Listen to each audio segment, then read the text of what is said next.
Who made us? God made us. Who is God?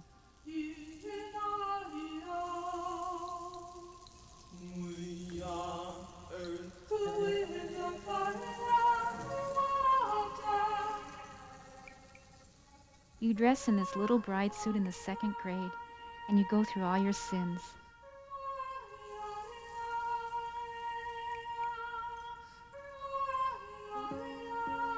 You make your first Holy Communion and become the bride of Christ.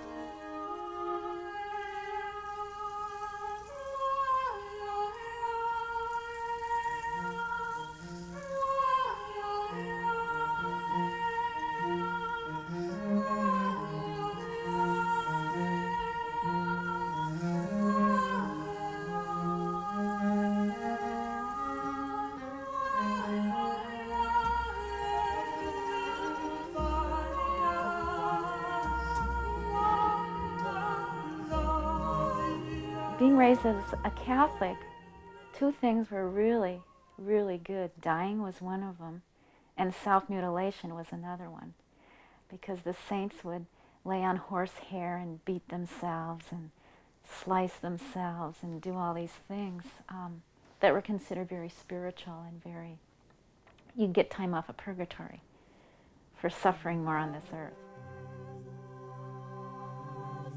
You were such a bad person. You were always a sinner. You were always on the verge of going to hell. One of the places you could go when you died was limbo. And the reason I wanted to go there was because God wasn't there. And the nuns were quite violent too. I remember being hit and clubbed. And so I was shaking all the time. And I flunked 1st grade.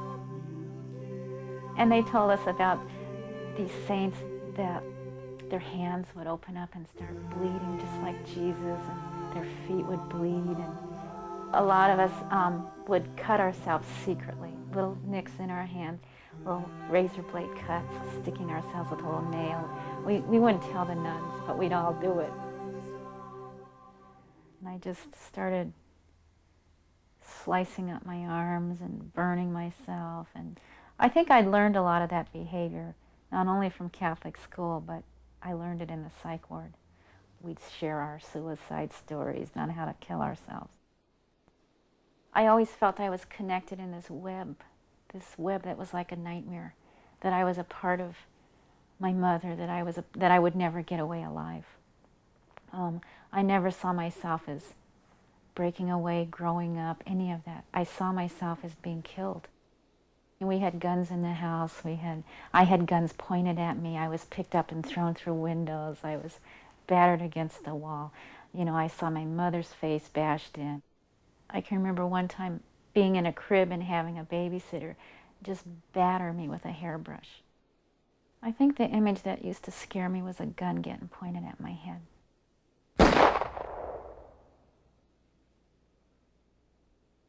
When I was 28 years old, I suffered from depression, so I committed myself to a hospital.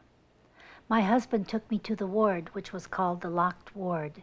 There he left me and went home to take care of the children, and there I went inside, and the door was slammed and locked.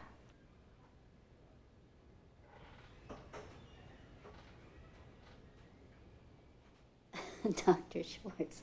Okay. Dr. Schwartz was my shrink once I was at Langley Porter. And he was the person who supposedly took care of me, wrote my prescriptions, saw that I took my medication, was responsible for writing up the records. One night we were coming back from a therapy session, walking down the corridor, just before entering the ward. And a young man came running towards us. He was agitated, frantic, frenzied, excited. He was carrying the receiver end of the wall telephone in his hand. He had jerked it off the wall. And he began to shout when he saw Dr. Schwartz. He said, "The president has been shot. The president is dead. The president has been killed." And Dr. Schwartz turned to me and he said, "Don't pay any attention to him. He's just hallucinating." And that was the assassination of John F. Kennedy. And you know, all these years I've wanted to tell people where I was when Kennedy was shot. because you hear it all the time. People ask you, the man on the street asks you with his microphone, people at parties or in classrooms, they say, where were you when Kennedy was shot? And I was always so afraid somebody would ask me that, and I would have to say I was in a mental institution. Well, I was. I was born into a family that really didn't want children. And my mother had a hard time with me. I was a colicky baby and cried a lot. My father was a very violent person and abused me, didn't like the fact that I cried, got me drunk to shut me up. My feelings around being a baby was nobody picked me up and nobody loved me and nobody fed me. And I don't think that that's like the entire truth, but I think it's how that baby saw the truth, that nobody wanted me, nobody wanted this baby. And when I was 7 months old, I learned how to walk. I had crawled down a flight of stairs, opened the front door, and walked out into the street. My mother was horrified and ran out and picked me up. That's when I knew I couldn't get away. And it's when I knew I had to stay.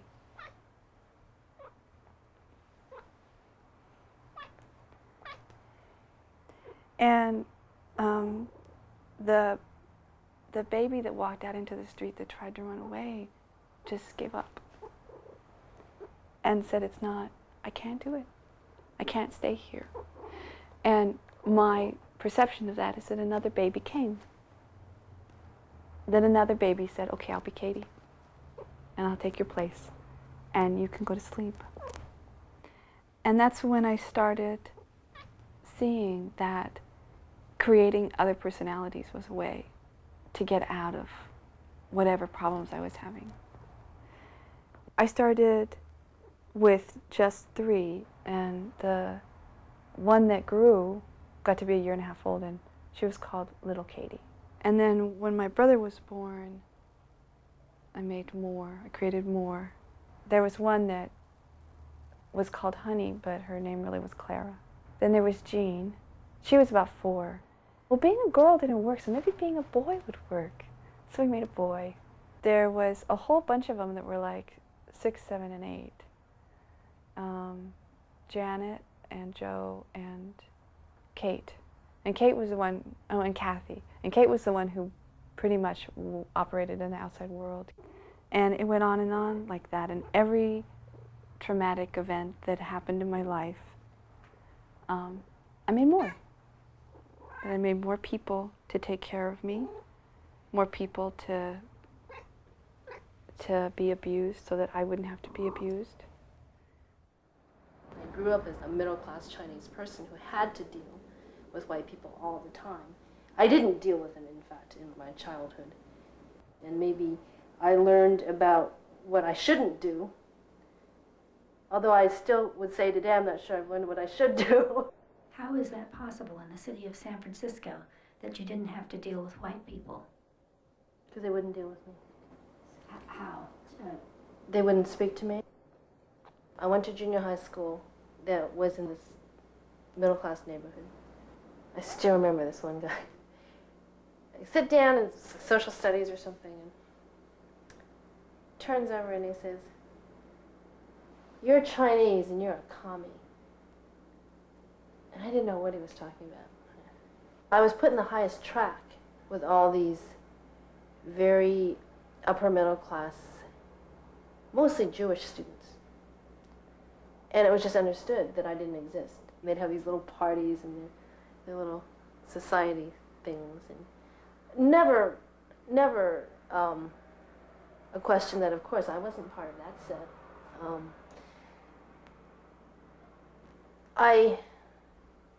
You can't come into my house because you're Chinese. My mother won't let you in my house. I didn't have any friends. My last year in junior high, they bussed a busload of black kids in, and I still remember, it's like the Martians were coming. I mean, no one was going to speak to these kids, but at least these kids had each other. I mean, I was supposed to be with the other bunch, right, because I had lived out there. A black girl sat on the bench, and a white girl had been sitting there at lunchtime. So then the white girl went and told the teacher that the black girl sat in her spot. We're talking bench in the playground. So the teacher went over and made the black girl move for taking the white girl's seat on the bench. It's why, when I went to Berkeley, right after the Third World Strike, it was like all this anger and all this hatred and everything that I felt. I hated white people. I hated white people. I mean, when I think about it now, it's sort of scary to me how much hate I really had. I remember growing up and just thinking the only thing I want to do is just get the hell out of this country. I just hated it. But then there was nowhere to go either. My father was in the habit of going overseas and coming home and getting my mother pregnant and then going back overseas and basically leaving my mother with her insanity and his children to deal with, her loneliness and her insanity and his children. My brother and my sister took care of me, did most of the things that, you know, got me through the day. And we were extremely poor. My mother used to send us out going to garbage cans to find food. She had attempted suicide so many times that she got stuck in an institution. And since my father was overseas and she was institutionalized, I was put in an orphanage. My parents had a temporary reconciliation when I was 3 to get their children back together, immediately after which they separated because that was the plan, you know, they just wanted their children back. And my mother promptly married one of my father's drinking buddies who beat the shit out of everybody all the time, basically, and was a very extreme alcoholic with a horrible temper. He came home one day and had somehow decided that, in spite of the fact that I was only 4 years old, it was my fault that there was a large red lipstick 8 from one end of his car to the other. And because of this, I had to stand up in the corner until I couldn't stand up anymore. And then when I finally fell down, he put me out the back door and made me sleep on the pavement in the back. And told me that I had to do this because, with no blanket and no pillows, because I was a dog. And he did all sorts of lovely things like that. And in between which, apparently, well, not even apparently, he, I slept with him. And he did things that I still need to unravel to this day. But so, by which time I'm 3.5, maybe 4. And all I'm doing is going along and, you know, my stepfather wants to beat me up or he wants to have sex with me. I don't care, whatever. I don't know the difference. By the time I was 5, my father finally came and got his 3 children from his crazy wife. Mama tells me that she had a cesarean. And her babies were born by cesareans, so I came through the world honest. I came through the world honest. And she actually says that I also came out fast. She tells me that most children, you hear that when babies are born, they're born with their eyes closed and you have to spank them and then they start crying. Well, Mama said when the doctor pulled me out, I was already looking around like this and and a little perturbed that someone had brought me out so abruptly. And she said, I've been that way ever since. So, you know, although I know cesarean sections are quite painful, and so I came in under the knife. I came in with my eyes open. Mama also said that as a baby, I had a hot behind. By that she means that whenever she would change my diaper, I enjoyed it and would giggle and laugh and, you know, and I was full of energy and was constantly kicking up my legs or, you know, how was I to know that girls aren't supposed to do that sort of thing? As a child, I could walk on the ceilings. I'd butterfly up on the walls, and I'd really have this sense of actually going up on the wall and then on the ceiling, walking, and a parent would come in and I'd say hello to them from the ceiling. I sang before I talked. I mean, it's an inheritance through our family. My dad is this incredible drummer. He's this drummer. I am a drummer's daughter, daughter of pounding, daughter of sound, of dancing. I am a child of music, child of movement, she who has learned to be quiet and still. I had to learn how to be still, you know. So I was always dancing and always being told, sit down. This thing of having, like, almost having a radio station inside your, or several radio stations inside your head. What does that feel like?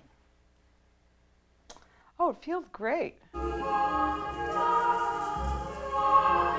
And then it slips out of your control. And when it starts to slip out of your, or what you think is your control, and when it gets to that point, it starts to get a little scary. It's tiresome to not be able to turn the radio station in your head off, you know? I can imagine. Really. It just goes on and on. It segues from waking reality right into the sleep and right back out again. It's like non-stop. And it's almost like you choose the appropriate point in your dream that coincides with what's going on around you to wake up. So they just sort of like they're edited together. It's really creepy. It's actually creepy. So when all those things are going around in your head, what is on the outside? I'm talking a lot.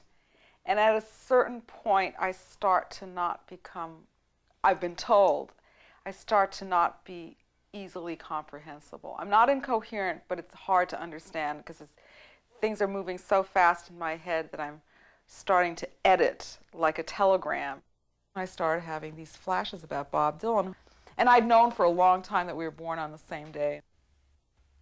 The central focus of these manic episodes is really about saving the world. The first fantasy or hallucination about Dylan was that I was his soulmate and that Baez had not been equal to it, which is why it didn't work out. And it has a messianic Jesus thing to it too. That, you know, sometime or a couple of thousand years ago, there's this guy, Jesus, who tried to save the planet, and it didn't work. And this time, it wasn't going to be a male figure. It was going to be a couple. It had to be a couple. Because it was just a male figure. It leaves half of the world out, namely us women. I decided the only thing I was really obsessed with in my life was Bob Dylan and my love for him. So I decided I was going to do a public love letter to Bob Dylan, and I did it. And this thing was actually on the 5 o'clock news on ABC. I hope a lot of people saw it. Why my love with Bob Dylan? Why my love with somebody I don't know? It's a really good question. I wish I knew the answer. But I think doing this window was one of the ways of finding out the answer that all the feeling is still there, which is what gave me the courage to do this window. This public pronouncement of my passion. Cut!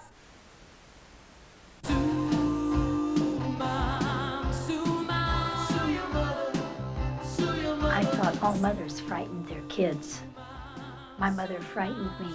She would crawl on all fours, snarling and growling, till I was backed into a corner. She was ferocious, and she growled at me until I would begin to cry. My mother told me the story of Bluebeard and his wives, and how when the last and youngest wife opened the door and saw all the other wives dead, and then tried to close the door and lock it and wash the key, the blood from the key, she couldn't do it.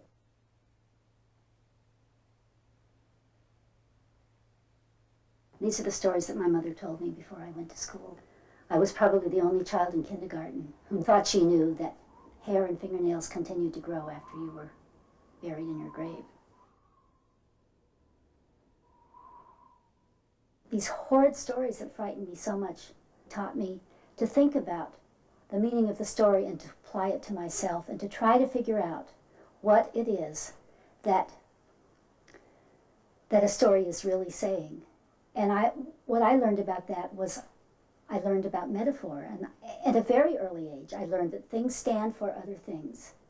That the bloody key stood for the fact that you can never go back again and you can never undo the things that you've done. For some people, religion is what keeps them going. For me, it's metaphor and how everything transcends what the reality of it is. You either go mad or you learn about metaphors.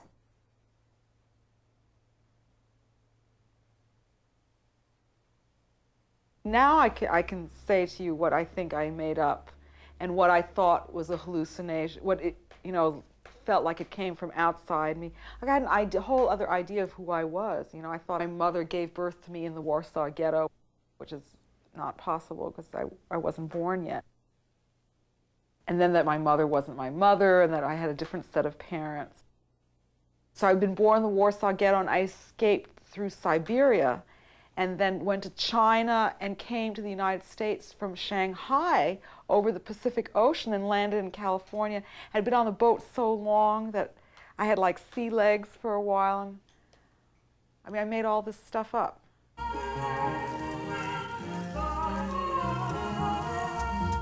My father's goal, I think, although I don't think he ever would have been able to say this, but it was to have everybody depend on him and everybody take care of him, and that everything had to go through him in order to, for anything to happen. It was starting from when I was about 12. You couldn't close any doors inside the house. You couldn't wear any clothing inside the house. You couldn't... This applied to your mom too? Yeah. You couldn't have any privacy of any kind there, and that was appalling for a 12-year-old girl. That was just not being able to close the door in the bathroom was, I thought I just was going to die. I didn't feel like I could have a life that my father didn't know about. I started a diary in 1971, November of 1971, that I still keep. And I'm very surprised I kept it because very early on my father started reading it. And no matter how well I hid it, he'd find it and he'd read it. And he'd write things in it to show me that he'd read it.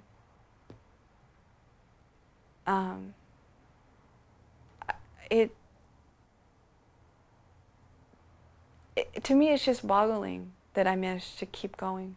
But I know that I kept going because I was a multiple. Because the personality who stayed at home could cope with that. That's all she could do. She could cope with that kind of intrusive behavior. There was one of them who sort of had social life. That was Marie. And then there was the one who went home and coped with the abuse, and that was Louise. And I had a nervous breakdown because Mary came out at home, and my father abused her. And she didn't have this in her experience. And that's when the personality that was called Mari was created, was out of that confusion. And I came in to be at the very end of my junior year of high school and had absolutely not the foggiest idea what was going on, who I was or where I came from. Or I had this idea of who I was, but let me tell you, it's so far from what reality is. Sometimes when I thought I went to sleep, I didn't. I had one who, well, she was the first one of us to become a lesbian, and she had a lover, and I didn't know. One Christmas, a lot of them decided that they wanted to trade Christmas presents.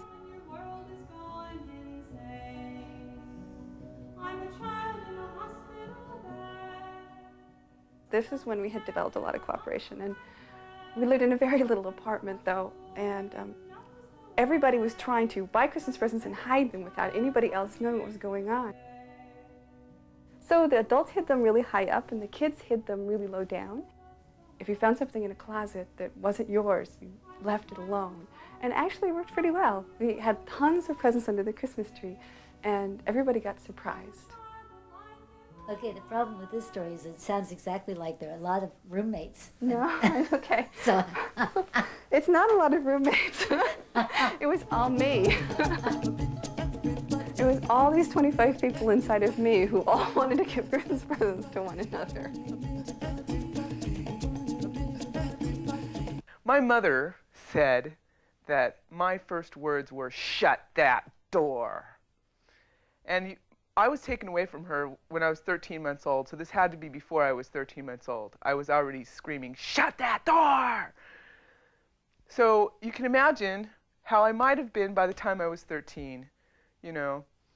And so I was really quite unhappy, and had a lot of people around me telling me that I didn't have the right to be unhappy, and that I really wasn't unhappy, and the world was okay, right? And it wasn't.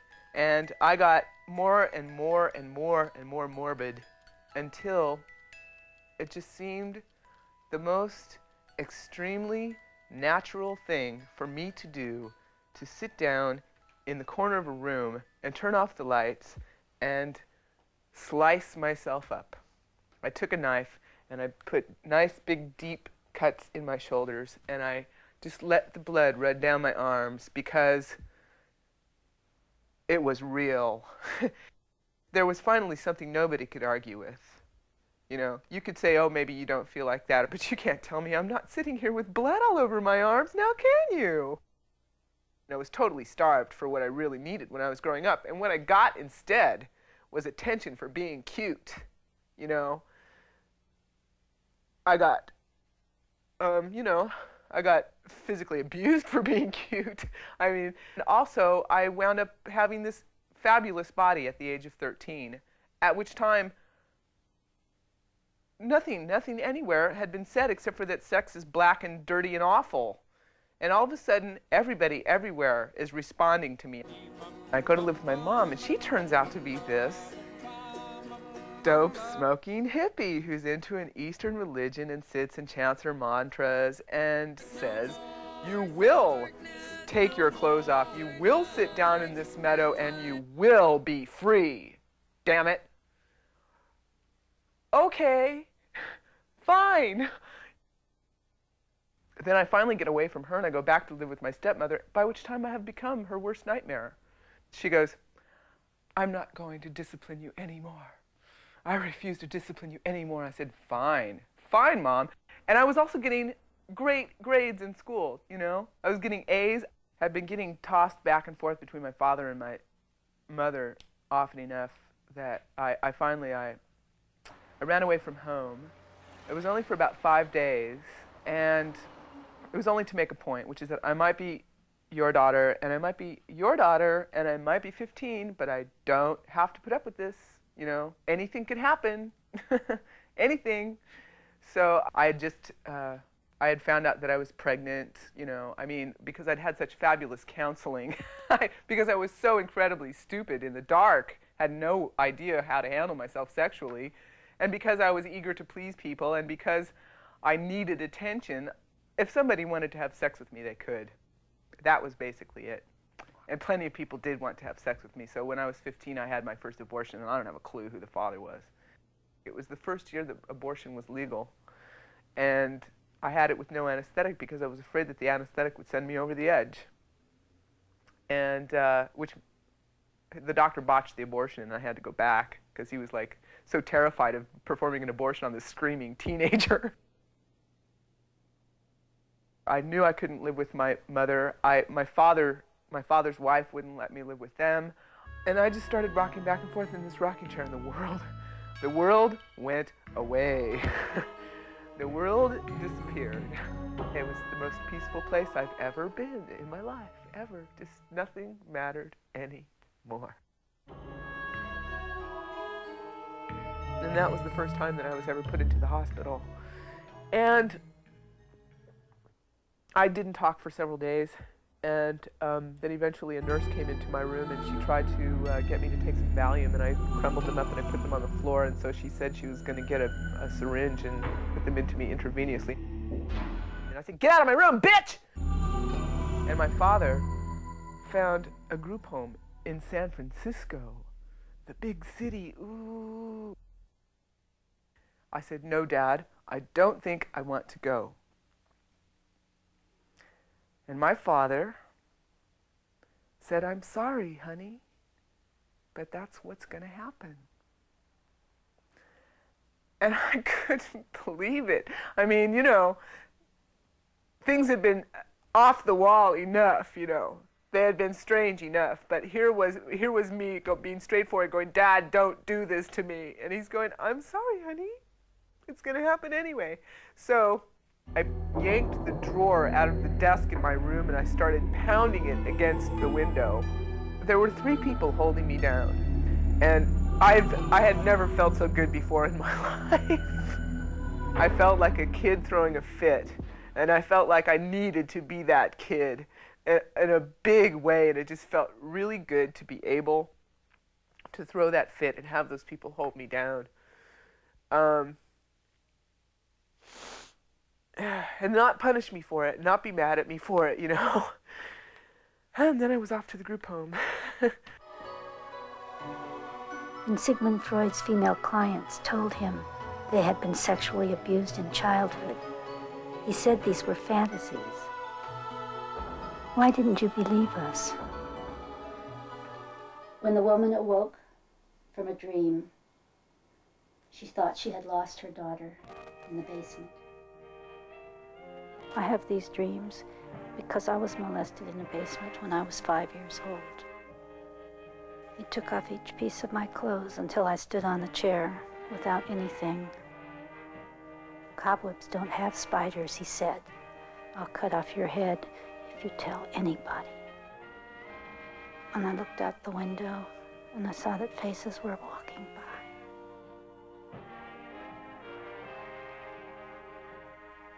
My father was on drugs, and he was also part of a group of men who were pedophiles. And these people believed that it was very important for children to have sexual experiences before they were 8 years old. In order to survive as a child, you have to forget. You can't go to a ritual or be raped by your father and then go to 5th grade the next day and have everything be okay. When traumatic events happen over a period of time, the child, and I certainly, developed ways of not remembering very quickly. The way that I developed was by creating other personalities that remembered for whoever was going to school. In the process of remembering, I felt it was a process of the personalities who had all of the knowledge sharing it with me, but for people who aren't multiples, it's just a process of remembering something that was too traumatic to deal with when you were a child. My childhood was mutilated. I didn't have a childhood. I never was a little tiny Susan. One of the last vestiges of immense anger that I have left inside of me is that I was totally robbed of any innocence. My innocence just got completely ripped off. Totally ripped off. And that's one of the worst things you can do to a kid. It's one of the most horrible things you can do to a kid. Is not allow them to be innocent. And a lot of things still happen to me today that are as a result of not ever having been allowed to be innocent. And those are some of the things that I value the most in this treacherous world, is for the opportunity to be innocent in a complex, strange place, the opportunity to just be innocent. I was a member of a Marxist-Leninist organization. I had spent all of my adult life involved in radical politics. What I did for work, who I lived with, what I did in my life was not determined by me. I mean, I did what I was told to do.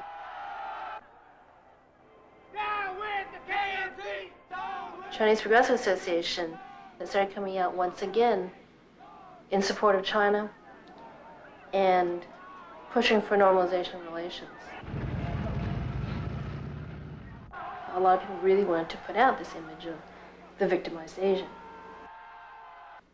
That Asians are passive, are afraid to speak out, are trained and told and brought up to not make trouble. I felt that Chinese were fighters, that they were fighters and they always have been. we got involved in the I-Hotel in Chinatown.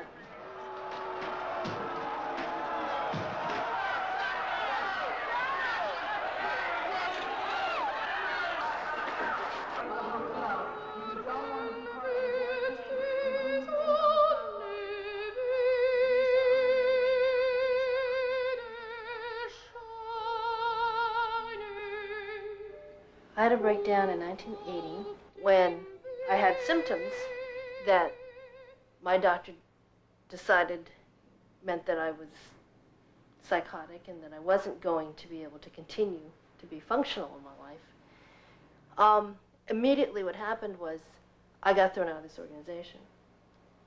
Now when you join a Marxist organization, it's a commitment. It's a commitment for life. That's why you turn everything over. And there I was, with no career, not a penny to my name. Really, nothing. It's 1980. It's Reagan years. I can write a resume saying, "Ex-communist madwoman, will you hire me?" Every time I opened the front door, the world was warped, like in a funhouse. And everything was dark, always dark. And all these women's faces were in the ocean, going, "Help me, help me." They were mocking faces, laughing. I would listen to the opera,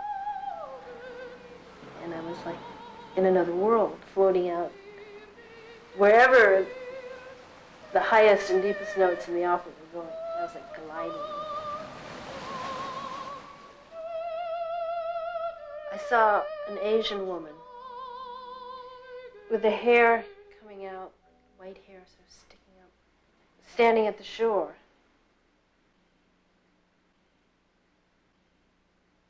And maybe this past 8 years has been about trying to find that image and make it alive. I think it was the Thorazine and the antidepressants that killed that really kills the hope. I mean, I really think the Thorazine creates despair. I felt suicidal most of my life. But I think that's different than the sense of not even enough energy to give a shit. I think I was trying to get out of my life. I think my life wasn't working for me. That years and years and years of being pretty alienated, being very repressed, having created an inner world for myself, an emotional world, not having the opportunity. And that came about as a result of a lot of things. Society, my family, just my personality, I mean everything. And then being all that alienated, it all builds up. I think all my emotions are coming out and hitting me on the head and bringing my world down and saying, we can't live here anymore. Depression is not about pain. Depression is about the absence of pain and the absence of feeling.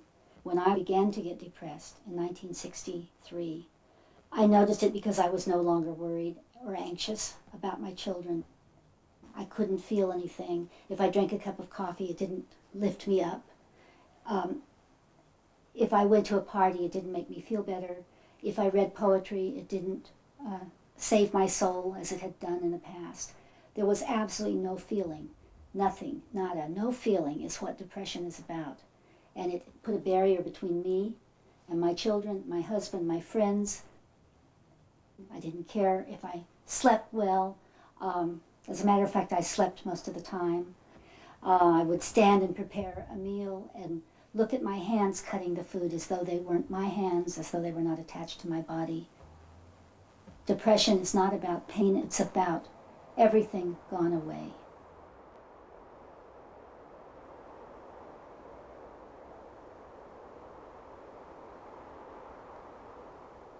I was seeing a doctor, and the first thing he prescribed for me was Stelazine, which is a strong tranquilizer.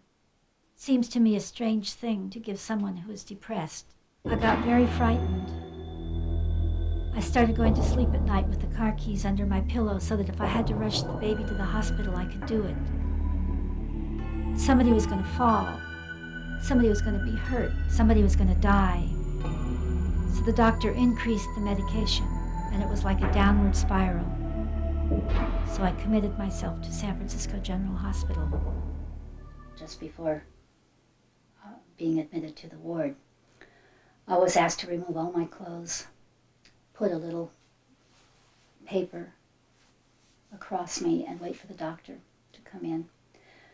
When he entered the room, I remember that he stood somewhat behind me and asked me my medical history. I told him that I was depressed, and I told him that I was afraid that I might hurt my children and myself. And then he suddenly asked me if I'd like to kiss my husband's penis. I felt terribly embarrassed, and I knew that if I said no, that he might think that I was there because I was not able to respond and not a sexual person, and that in some way I was cold. I thought if I said yes, that he would think that I was bad,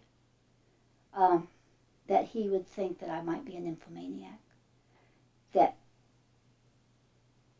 he would think I was a whore.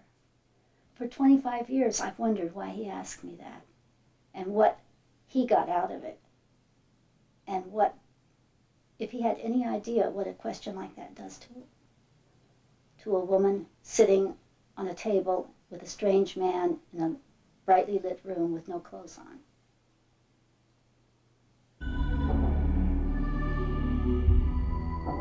Life on Ward 92 was really a nightmare.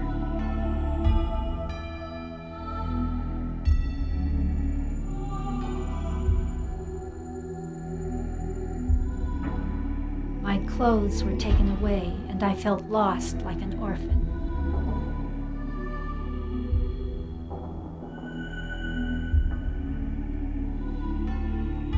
It was so crowded that where there were corridors for people to walk, beds had been put there so that you had to go sideways.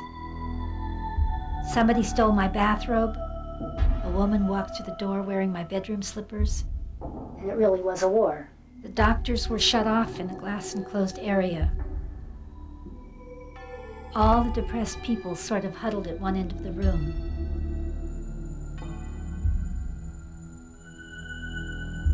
And the manic people ran around frightening everybody to death.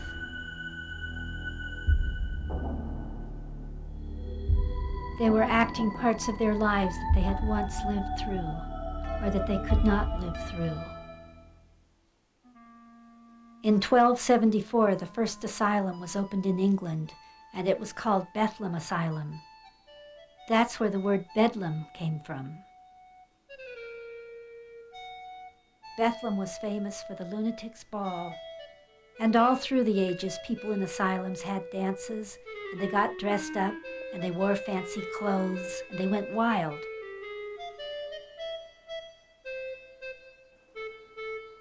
There was not medication in those days, and so those dances must have been something. Well, Langley Porter had its equivalent, and I would say it would be called the Thorazine dance, because we were like a bunch of zombies shuffling around to music from the 50s.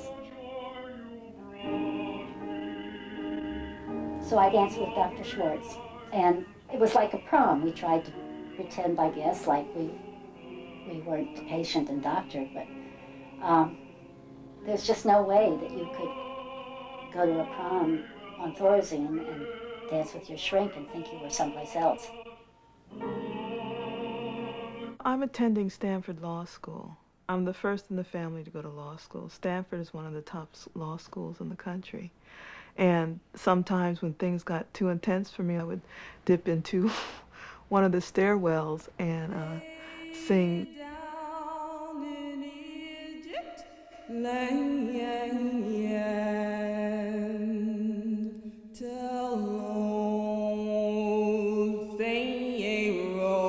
So I would like sing this song, and I know it's reverberating through the school. Let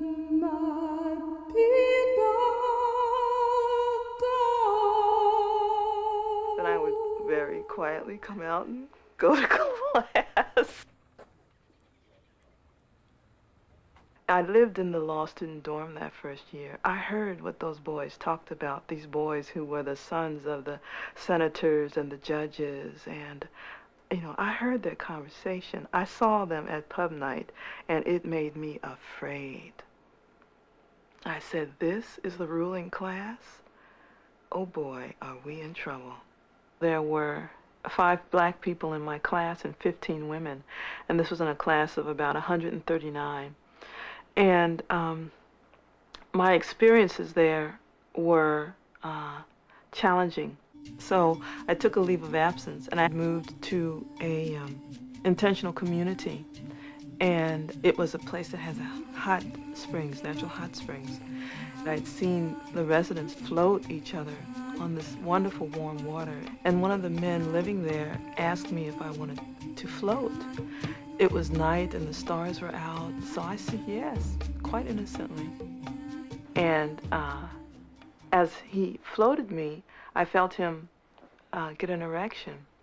And I turned to him and I said, I am not at all interested in having any kind of sexual relations with you. And he assured me that, you know, everything was fine, not to worry. There was no way that he would be able to penetrate me anyway in warm water.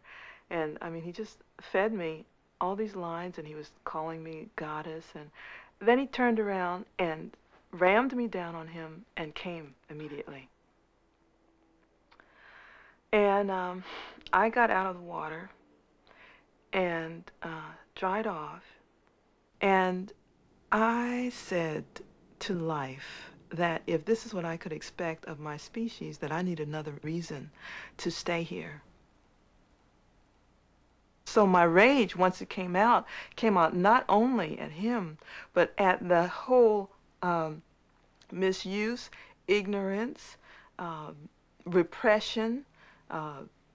You know, sex is dirty. Our bodies, our very bodies are dirty.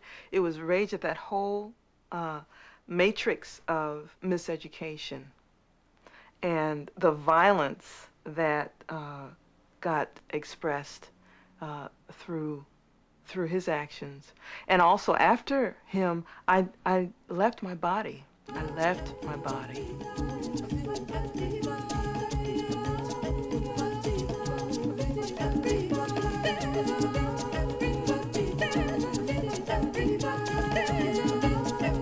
It was spring equinox. So here spring returns, and, you know, the goddess grabbers, you know, take what they want. But I danced in the woods.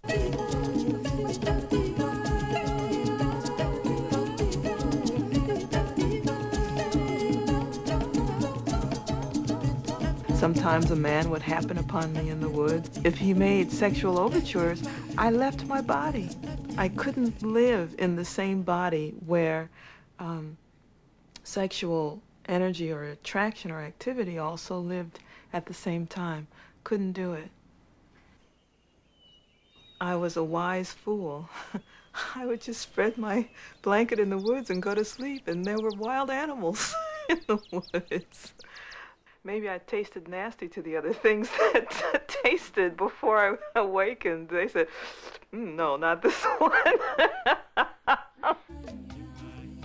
The creative force was full-blown then, because I'd taken the lid off. And when I saw the bottom falling out, I became a bag lady. It was as though all my boundaries had melted away. I carried one change of clothes. I had a musical instrument, which was like a small harp. I spent a lot of time in the San Francisco airport. One of the cleaning women there really took me under her wing. And the first night that I slept there, she looked at me and she said, "Baby, you all right?"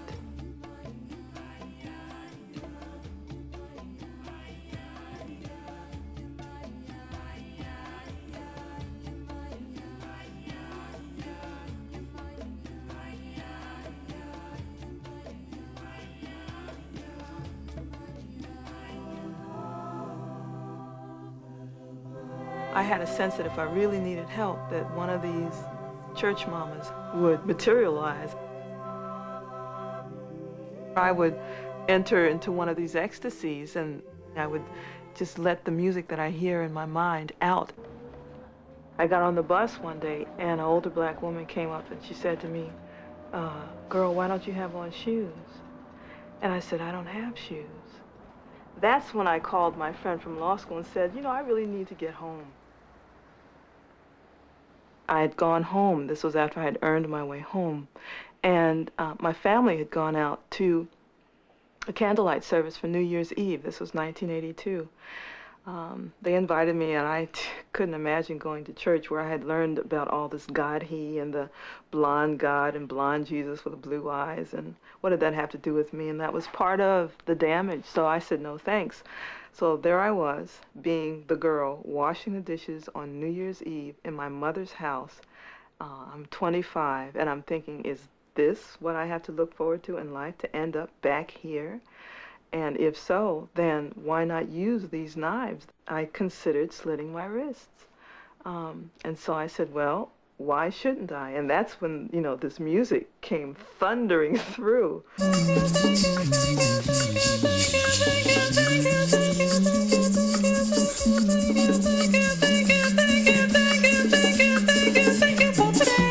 Oh, one of the things I didn't mention about the manic episodes is that you spend money like there was no tomorrow. It's so wonderful. One could technically say that I had bought out the flower store, and I filled the bathtub with flowers. I was dancing on the roof and taking moon baths.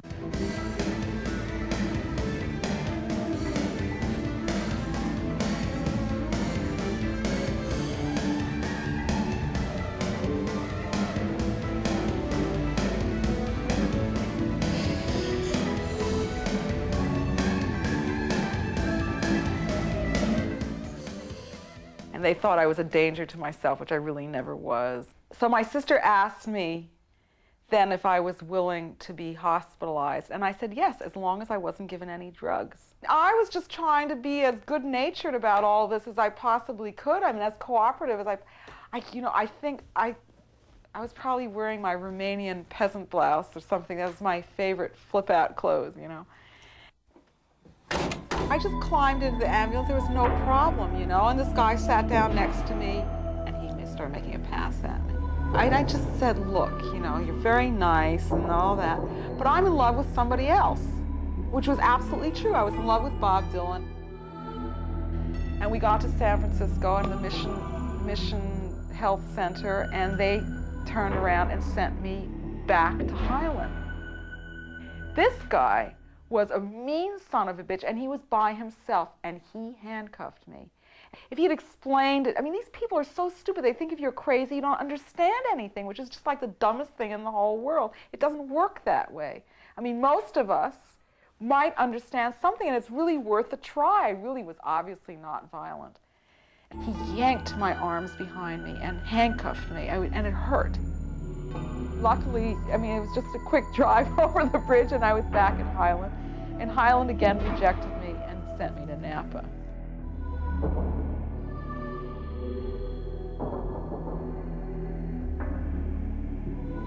And I didn't get to Napa until after midnight.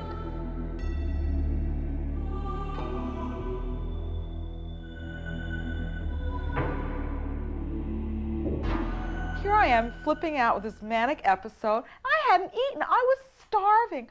When I got to Napa, why didn't they ask me if I was hungry, you know? No. They took my purse away from me. They dumped all the contents out on the table. Then they gave me a very worn flannel nightie that reminded me of Mary Poppins. But there were all these strangers in the room. They expected me to get undressed in front of all these people I didn't know. I thought that was just unbelievable. But I remembered Mary Poppins, how she did it, which is to pull the nightie over the head and let it slide and get undressed underneath. So that's what I did. And then they pounced on me and tried to tie me down to this bed. And I fought like a hellcat. I just kicked and scratched and screamed. And then they shot me up with what I assume was Thorazine. And it did absolutely, again, absolutely nothing. I screamed for the rest of the night. And then sometime in the early morning hours, they gave me something to drink. And I don't know what it was. I drank that and I slept. Long before you ever have a manic episode is a lot of, you know, powerful illusions.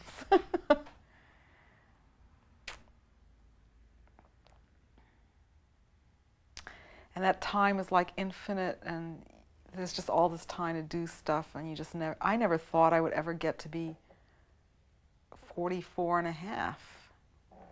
I'm surprised that I'm here, you know.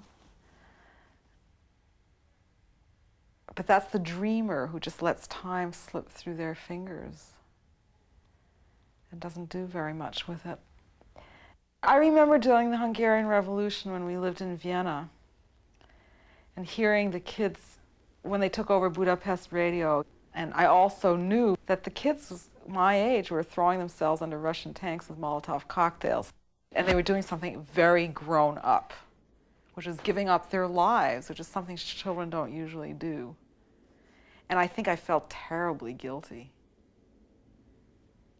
for being in my warm house in Vienna when all these people were out there in the cold doing these brave, dangerous things. How would you have been as a son instead of a daughter? As the firstborn child in a Jewish family, I was the son, even if I was the daughter. And even if my father didn't want any sons, which he didn't, and he was delighted to only have daughters, it didn't make any difference. I was the son. So that was very interesting. And what would I have done if I had been the son instead of daughter? Well, I would have been Bob Dylan. I would love to be a rock and roll star. My friends said to me, gee, Hannah, we think your obsession with Dylan is not because you love him, but because you want to be him, which I thought was an interesting insight. I heard Naomi Newman on the radio one day, and she was talking about being a Jewish woman in America. And I was washing the dishes and listening to this, and I just started to sob. And I had never realized what a hard time I had with it. For my generation, the tradition of the Jewish man being rejecting of the Jewish woman, you know, because of her openness and her aggressiveness and her sensuality, you know. I think being Jewish is really hard, period. And being a woman is also hard. So being a Jewish woman is doubly hard. And on top of it, being the child of people who escaped from Nazi Germany is an additional burden, especially in the area of intimacy. Part of the fear of intimacy is the fear of revealing. I mean, I'm perfectly charming for an evening, you know, but try living with me, and then you'll see what it's really all about. Well, I have two very strange mothers. I have two really, really odd mothers. It's a toss-up which one of them is stranger. And they're both women. And so I have problems with women to the degree that sometimes I have problems being one. Because the only way in which I know I'm actually female is that I have tits. Do you know what I'm saying? That's not what it's about, is it? I have this thing about costumes, and I have some wild things, and I turn heads, and I have a good time. This is the way I am most of the time. This is how I look. I'm just, you know, regular. I keep my hair tied back. I wear baggy clothes. So when I switch myself into the mode of like wearing a dress, I feel like a man in drag. I really do. And I do because I know that what's underneath that dress is not what you think. Just like the guy in drag, right? I am not the feminine little thing that you think I'm going to be. No. I have this really deep voice, and almost nobody on the telephone can believe that they're talking to a woman. Nobody.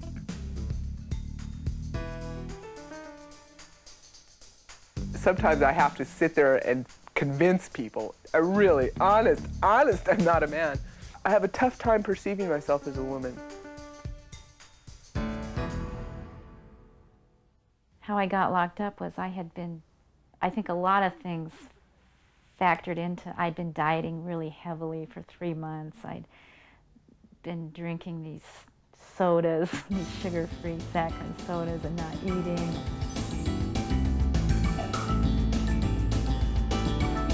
So the counselor thought that my problem was I wasn't sleeping with men. and that would make me better. This was a man This was a man counselor who felt me up and told me what nice breasts I had and made me sick. He had a lot of power. He ended up getting in deep trouble for molesting his women clients. He was afraid I was going to kill myself or squeal on him, I think, one or the other. So he drugged me up pretty heavily. And after I got drugged, I started hallucinating.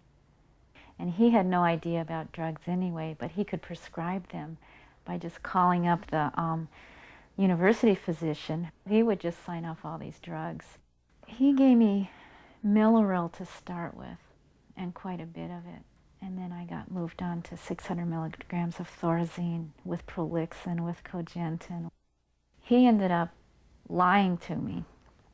He told me he was having me committed, and then the paperwork was already, well, it wasn't.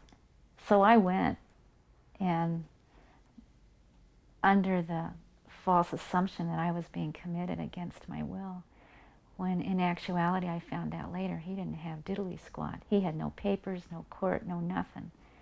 I never questioned anything to him. I kind of thought he was a little weird with his sex stuff. But I also felt like, but he's got a PhD. And being working class and all that stuff, the fact that I was even getting a BA was going to be a big, big deal. So, because both my parents didn't graduate high school, so it was like people that had PhDs were really smart. And later I got furious at him after I got incarcerated. Our day went like this. We'd get waked up at 7:30 in the morning. We'd go into the day room at 8 o'clock. We'd get our breakfast. We'd wait around and drinking coffee and smoking cigarettes until 10. There was a shock room that was right by the kitchen, and I remember if somebody was getting cooked, the lights would kind of dim. They were very uncomfortable with my sexuality, for one thing, but everybody else in there was having these horrible relationships with their men that it didn't make sense to me why they were saying all that stuff. I knew if I cried in front of the staff, I'd be shot up with more dope, and I knew if I got really angry, I'd get in trouble. It was like, it's the last place in the world to act weird in.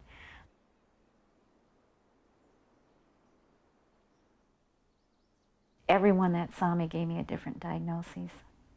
I got schizoaffective schizophrenia, I got paranoid schizophrenia, I got multiple personality, I got manic depression. I got locked up quite a few more times.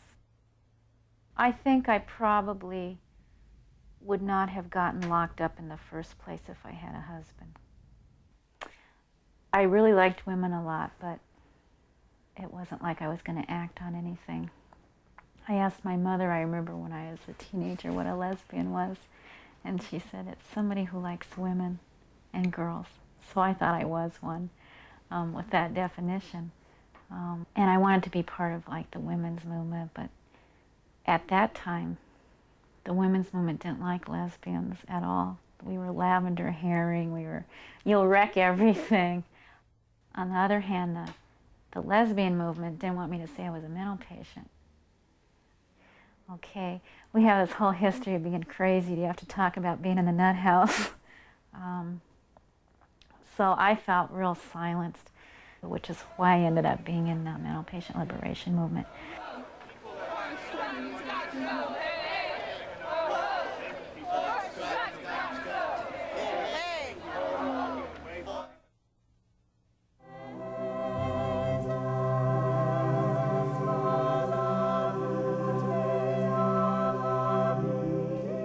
I sat my mother down and I said to her, Mama, now I need to know the stories of the women in your family. So it was reclaiming that legacy, that magic. I am not weird, or if I am weird, I come from a line of weird women who have made their way in this world. When I came back to Stanford, whereas the first time that I came, I was convinced that the thing to do was to become a white boy. The second time that I came, I went and looked for everything black and female, and I went to the same counseling center that I'd gone to before. I got a Chicana Latino woman who was astounding. And she said, "Who are you really?" And I said, it just blurted out, I said, "I'm an artist." And I started sobbing, sobbing. And she said, "Stay right there." So that's the first time I put that label on it, sobbing. Then I started getting counseling around the sexual abuse, and that's when the rage came out. At one point, I had this vision of this being that was a cross between a fox and a wolf, and it was female, and she was red, and she had long teeth, and she was angry, and she had a long snout, and her blood dripped from her teeth, and I called her Red Woman, and it was that image that started coming up when I would feel this rage coming out. There would be this fury that would come over me, and I would just want to rip him apart with my teeth. And I felt like I had to rein that in, or else I would physically hurt him, and it meant shutting down sexually. One time I also rode the anger out rather than reining it in. And just a split second, I asked Martin, "Is it okay if I ride this?" And he said, "Ride it." So I rode it to completion, and I did sink my teeth in his shoulder, and instead of asking him for what I wanted, I just took it. I am a many-skinned mixed blood, daughter of mountains, of hot springs. Which one is my tribe? She who is 5 tribes in one. There are still things about colorism. There are still things about good hair and bad hair. There are still things that we're passing on that don't help. There's this whole geography of racial intimacy where I find out who you are, and then you either move closer in my life or further away, but your skin determines where you sit on the map without even knowing your name. And part of me thinks that's a shame, and part of me thinks that's the way it is. And I'm reckoning with that still, I'm really wrestling that. By 1982, I was really bonkers. 1982 is the single worst year of my life. I was in jail twice. I was in the hospital 3 times. I was beat up. I went through 3 bad relationships. I was fired from 2 jobs. The world just rejected me on all levels. And in the course of the 3 years that I was seeing this man, this psychologist, I had started intravenously abusing drugs. And I was smart enough to figure out that something was seriously wrong. But he wasn't. I said, "Doctor, I don't feel too good. My arms are green from shooting dope, and I think something's wrong." And he says, "Oh, well, Susan, I've done everything I can do. I can try to recommend a psychiatrist if you want to take pills, I'm like, "Get me out of here." I threw myself at the mercy of the city of San Francisco, and I walked into a clinic, and I said, "Please give me somebody to talk to." And they gave me this individual who invited me to go motorcycle riding with him on the back of his motorcycle.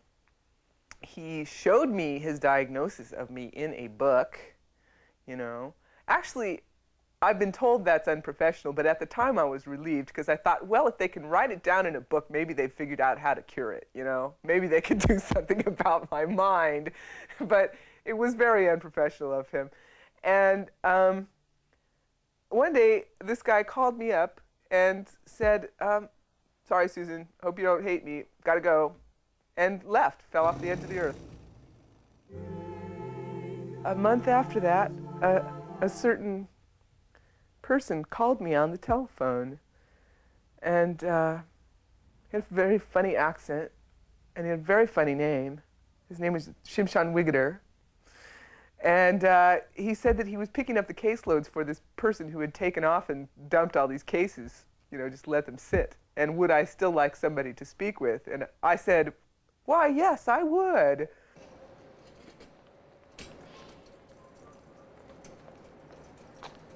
The single greatest thing that I got out of years of talking to Shimshon was that my mind started to work like a conversation between the two of us, you know. I would look at something I did, and sort of in my mind I would start playing Shimshon for myself. He sort of inserted himself in my mind. And he did piss me off, and I needed to be pissed off sometimes. And I needed to be confronted and challenged. I really didn't care about the rest of the world at that point. I decided that I had to pay attention to myself, and if anything made me feel good, I did it. And if I wanted something, I got it. It was the first time that I got glasses. I learned how to swim. I wanted to survive. I started going to Al-Anon, and there were all these people who had alcoholic parents just like I did, and all of a sudden I realized that I wasn't alone.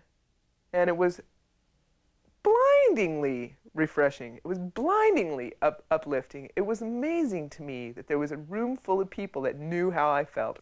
They really liked me. I was a popular person. They valued what came out of my mouth.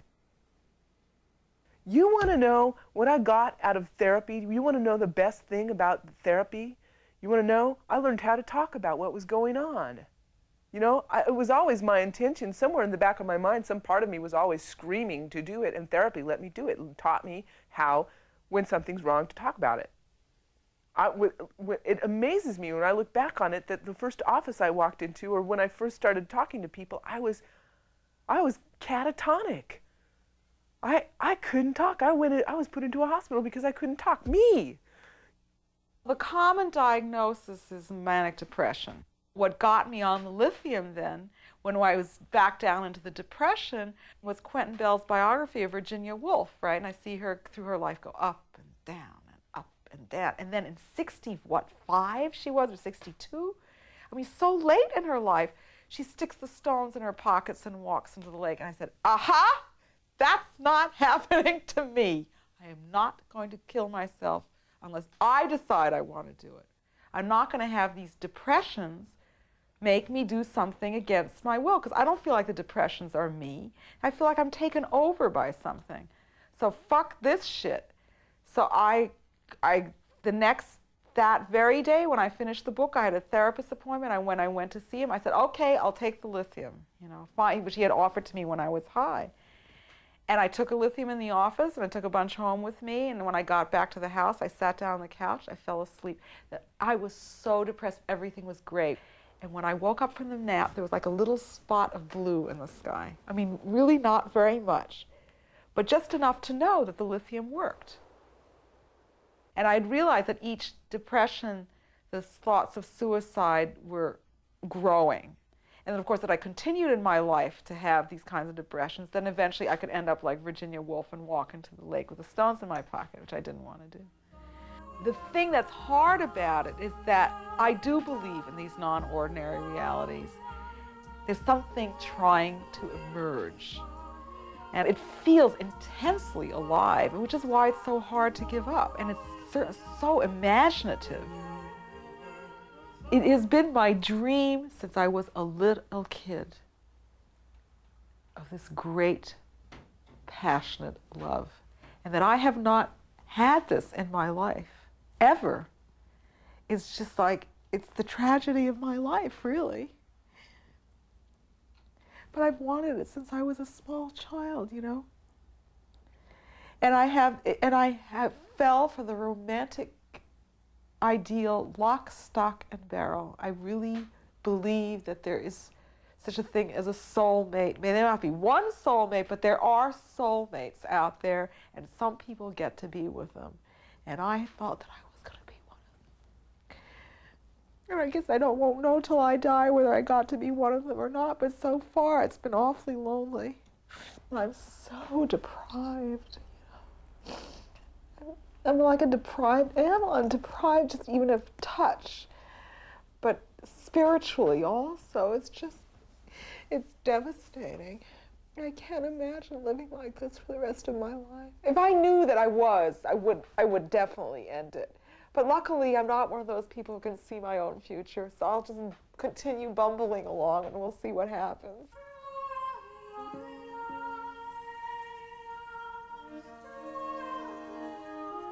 Can you say what you love about yourself? Well, I have the premenstrual blues, so this week I'm really stuck in this, what have you done with your life? Nothing, nothing, nothing, you know? The self-hatred wells up when I'm looking at me from inside myself, but when I look at me from outside myself, I like myself a lot. I think if I met myself, I would like myself a lot. Well, I think it's so hard to hear the I'm, and then immediately I don't like the sound of that.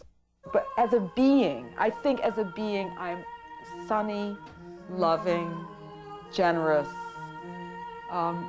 graceful. I love beauty, and I love just spreading it around.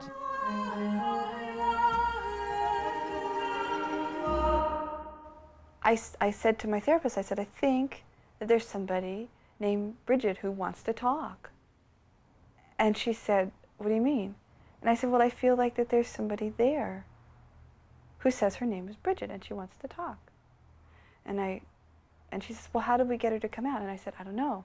She says, well, let's try this technique. And she put a chair beside me. And she says, move into that chair. When you move into that chair, you'll be Bridget. And I did, and I didn't remember anything from that point to when I moved back. And she said, do you remember anything? And I said, no. And she told me a little bit about this person who called herself Bridget, who was Catholic and wanted to be a nun, and which was very appalling to me. And she said, do you understand what's going on? And I said, no, I don't.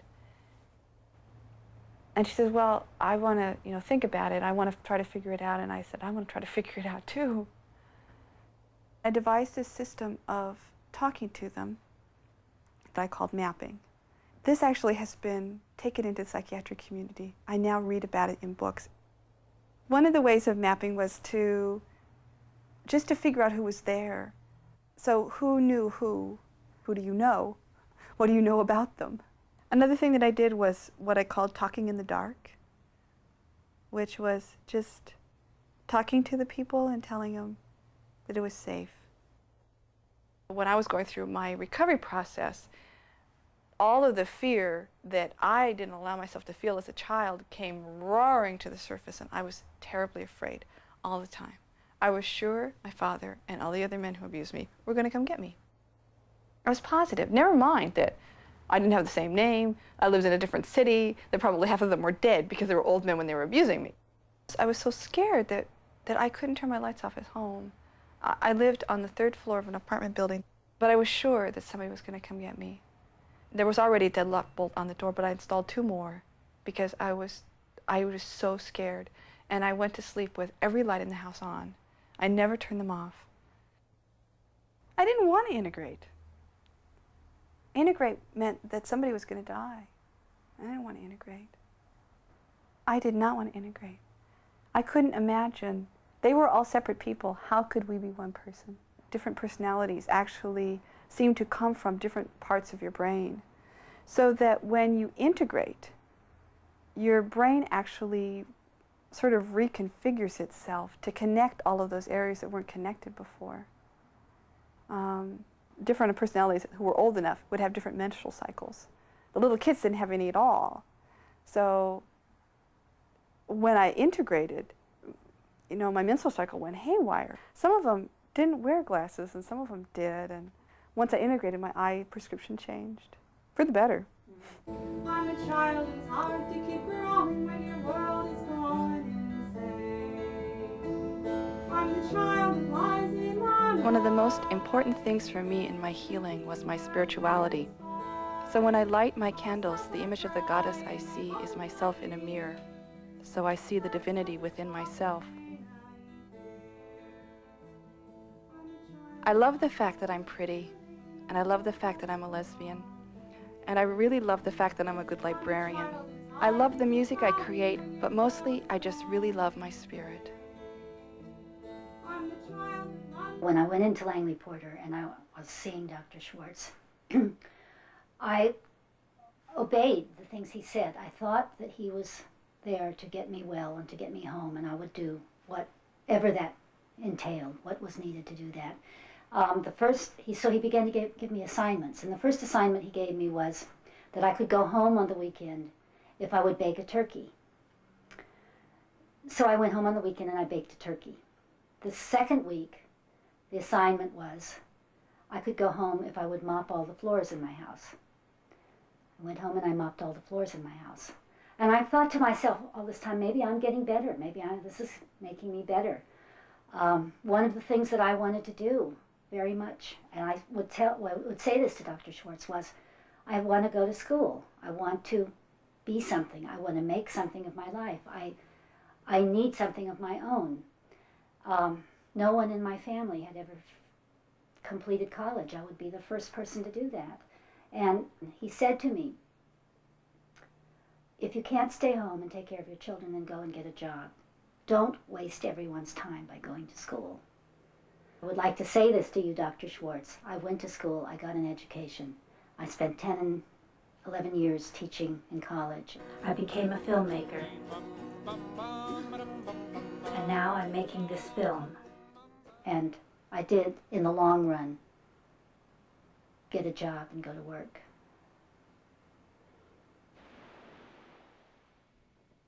Well, once you've baked a turkey.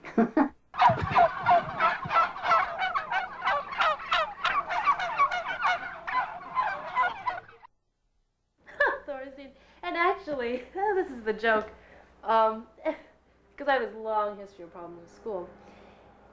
Because I was on the Thorazine, I ended up having this really high GPA.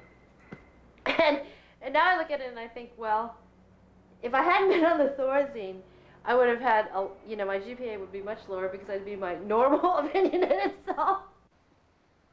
I still remember my last phone call with my therapist, and I was anxious and a mess. And he said, well, I would up the dose of the Thorazine, and I can't see you until Tuesday. It was like Thursday. Do you know how long that is when you're in that state? Forever. That's when I put down the phone and I stopped taking the Thorazine. Called Langley Porter and hassled with them a little bit, and finally somebody listened to me and gave me this number of this woman, and I called her up, and she said, you sound pretty desperate. You want to come in today?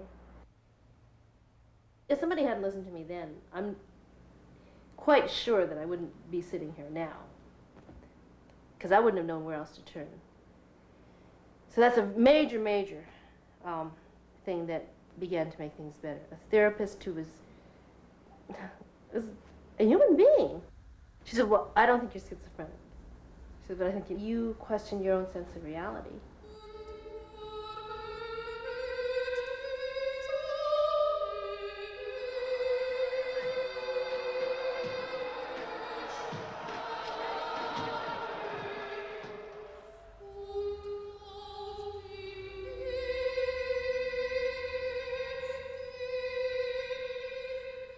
Somehow I think that inner me, that death person walking around, was saying, I want to be alive now.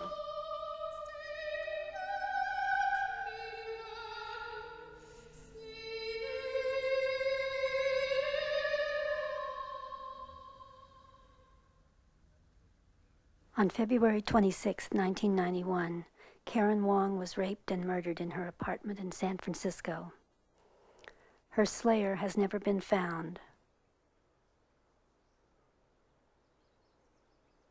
I think about Karen all the time, and I say to myself over and over, who did this? Who did this? The day before her funeral, rain falls, breaking a 3-year drought. In the months since her murder, my dreams of her are fraught with fear.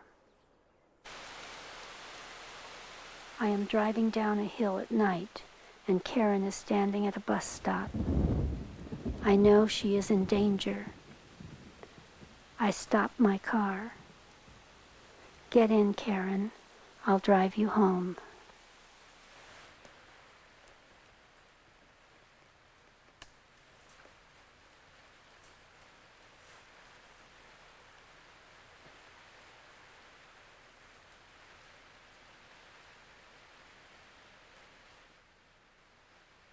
All of us put boundaries around us of how we can cope, and as we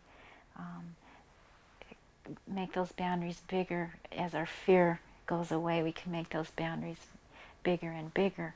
And I think all of us would have what's called visions, and all of us would be really in touch with the earth and hear the ground breathe. I really wish I was a fish sometimes. I would love to be a fish. I love the ocean, the immense power of the water. When I was a little girl, I entered the sea in my fantasy, and I was a mermaid who could breathe underwater. I had the idea of walking into the ocean, and I thought of a suitcase. If I'm going on a trip, I'd better pack. I started walking to search for Sappho. Part of looking for Sappho is looking for ourselves. Oh, that's perfect. That was perfect. And we got a bird. Okay, Dee Dee, when you get about this far from her, just stop. And then she's going to hold on you for a beat or two, and then she's going to turn off. I'm sorry, I forgot to tell you that. I told everybody but Dee Dee. You've got speed. Action.